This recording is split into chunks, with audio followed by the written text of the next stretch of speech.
स्वामी अभिमुक्तेश्वरानंद और बड़े क्या प्रशासन ने जानबूझकर शंकराचार्य को निशाना बनाया?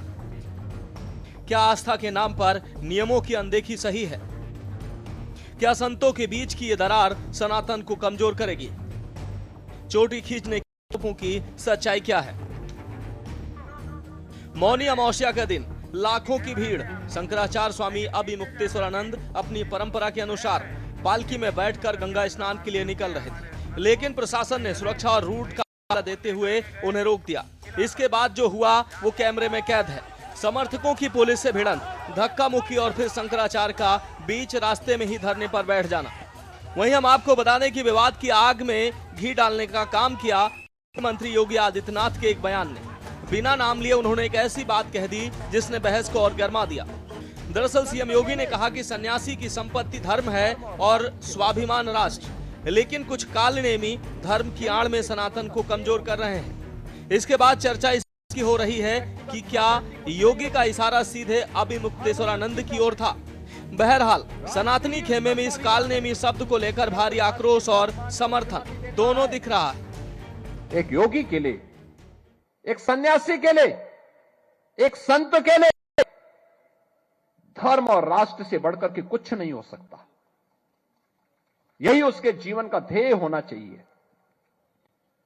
उसकी व्यक्तिगत प्रॉपर्टी कुछ नहीं होती, धर्म ही उसकी प्रॉपर्टी है, राष्ट्र ही उसका स्वाभिमान है।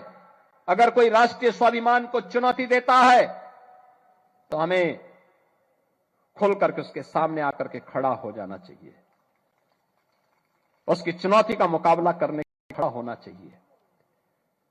कोई धर्म के खिलाफ आचरण करता है, क्योंकि ऐसे तमाम कालनेमी होंगे जो धर्म की आड़ में सनातन धर्म को कमजोर करने की साजिश रच रहे होंगे।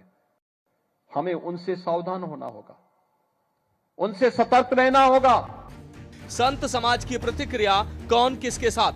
अनिरुद्धाचार्य, प्रशासन ने गलती की है, किसी ब्राह्मण की चोटी पकड़ना, साधु का अपमान करना क्या संविधान सिखाता है? प्रशासन को बिना शर्त माफी मांगनी चाहिए। देवकीनंदन ठाकुर, भगवाधारी के साथ मारपीट गलत है, लेकिन दोनों पक्षों को संयम रखना चाहिए था।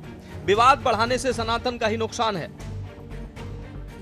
बाबा रामदेव, राष्ट्र और व्यवस्था के सम्मान के साथ साथ संतों की गरिमा का संतुलन जरूरी है।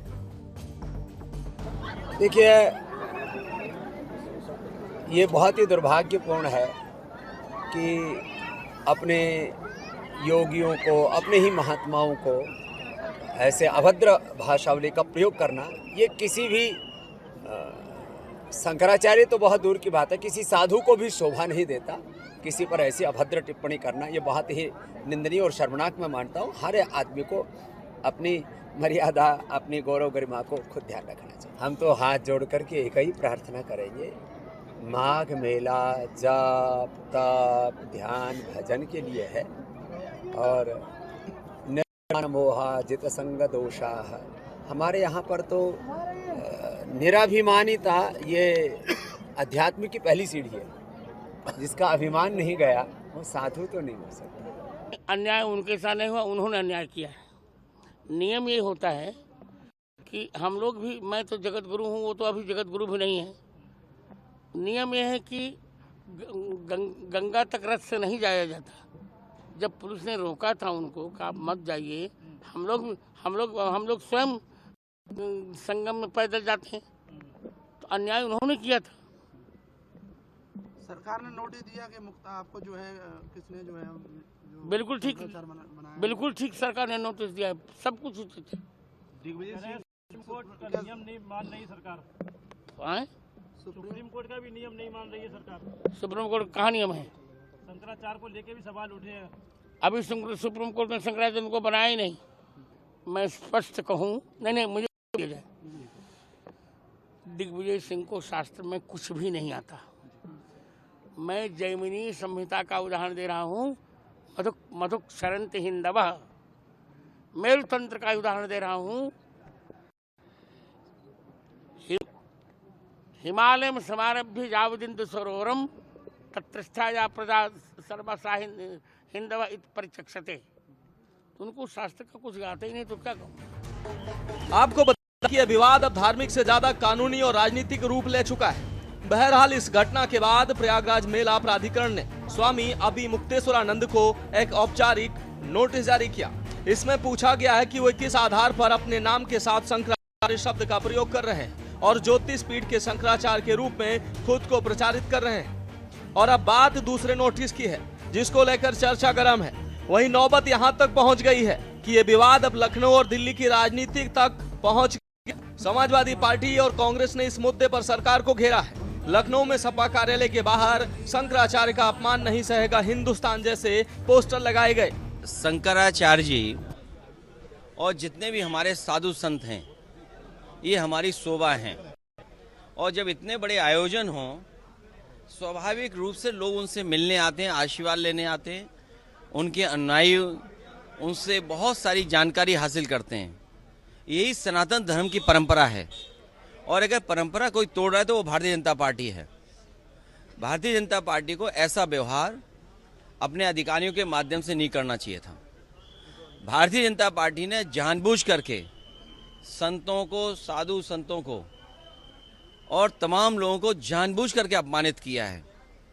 जो संविधान, जो कानून, जो देश का हमारी पहचान है, जो भाईचारा है, जो हमारी संस्कृति है, जिसको सम्मान दिलाने का काम होना चाहिए, वो भारतीय जनता पार्टी नहीं कर रही। जिन्होंने सनातन की रक्षा करने के लिए अपना पूरा जीवन समर्पित किया, और ये आज नहीं, हम सब लोग तो इनके चरणों के दास हैं। इसके पहले जो बड़े शंकराचार्य जी स्वरूपानंद जी का आशीर्वाद, और वो स्वयं जब वो दोनों जगह के शंकराचार्य थे, ज्योतिर्मठ और द्वारिका के, आपका जो मूल स्थान विद्या मठ काशी, वहां से हम लोग जुड़े हुए। वहीं स्वामी अभिमुक्तेश्वरानंद ने सवाल उठाया है कि प्रशासन केवल उन्हें ही नोटिस क्यों दे रहा है, जबकि मेले में पूरी पीठ के 2 अलग अलग शंकराचार्य के शिविर लगे हैं और अन्य लोग भी इस पदवी का उपयोग कर रहे हैं। फिलहाल स्वामी अभिमुक्तेश्वरानंद प्रयागराज के माघ मेला क्षेत्र में अपने शिविर में धरने पर हैं और प्रशासन से दुर्व्यवहार के लिए माफी की मांग कर रहे हैं। वहीं इस मामले का अंतिम समाधान अब सुप्रीम कोर्ट के अंतिम फैसले पर टिका है। ज्योतिष पीठ के आधिकारिक उत्तराधिकारी की घोषणा करेगा। आपको बता दें कि अभिमुक्तेश्वरानंद शंकराचार्य हैं या नहीं, इसको लेकर जारी विवाद के बीच यूपी के डिप्टी सीएम केशव प्रसाद मौर्य ने उन्हें पूज्य शंकराचार्य जी कहकर संबोधित किया है। क्या पूज्य शंकराचार्य जी के चरणों में प्रणाम है, वो बढ़िया स्नान करें, उनसे प्रार्थना है और यह विषय का समापन करें, ऐसे आग्रह है। आपको बता दें कि माघ का संकल्प शांति और शुद्धि होता है, लेकिन इस बार वहां से आक्रोश की लहरें उठ रही हैं। एक तरफ परंपरा की रक्षा का सवाल है तो दूसरी तरफ प्रशासनिक व्यवस्था और राजनीतिक बयानबाजी। अब देखना होगा कि यह टकराव माफी पर खत्म होता है या विवाद और लंबा खिंचता है। स्पेशल डेस्क के न्यूज़ इंडिया।